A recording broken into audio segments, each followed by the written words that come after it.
aka, buni hech kimga bermaysiz. Men o'zim olib ketaman, shu yerda tursin bu. 15 gektar yerdiga yetkazib beradimi suvni? Bemalol aka 15 dan 25-20 gektargacha yetkazib beradi. Narxi $750 ekan akalar. Bugun Qo'qonga kelganmiz. PMK-Stenkada Zen do'kon bor. Optim narxda suv nasoslarida aytib beramiz ostiga. Bular qanaqalar aka? Bular aka 5-10 metrdan tortadi. Chuqurdan. 200-300 metr, 500 metr, 1 kilometrgacha haydaydiganlar. Zo'r. Sentrabejlar bular. $300 boshlanadi 50 ga. Ha, $300 boshlanadi. $1,500 $2,000 bor. 30-40 metr chuqurlikdagini tortib oladiganicha. Vakuumlilari bular aka, yangi kelganlar. Hop. 30-40 metr chuqurlikdagini quruqda turib so'rib oladi bular.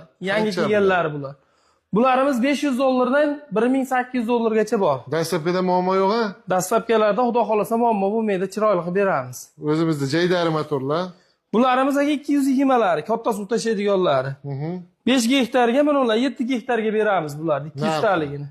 Narxi 1,5 milliondan boshlanadi, 3 milliongacha bor. Demak, yangi 3 taligiga aytib bering aka. Bu aka yangi kelganlarimiz, misol uchun katta kanallarga, daryoga tashlayman degan odamlarga 1 kilometrga, 500 metrga suv olib borilmay turgan akalarga shular bo'ladi. Suv bo'lsa bo'ldi, muammo Suv hal bo'lsa ekan. bo'ldi, bular eng uzoqqa olib boradiganlar. Narx qancha chiqyapti? Narxlari aka $700 dan boshlanadi. 700 dan boshlab. Eng kattalar-chi odam. Eng kattasi aka $1,900. Akalar pastda nomer qoldirganmiz. 1 yil servis xizmati ham bor. Optim narxda divijoy dislami, elektr motor, suv nasos barchasini qilib berishadi.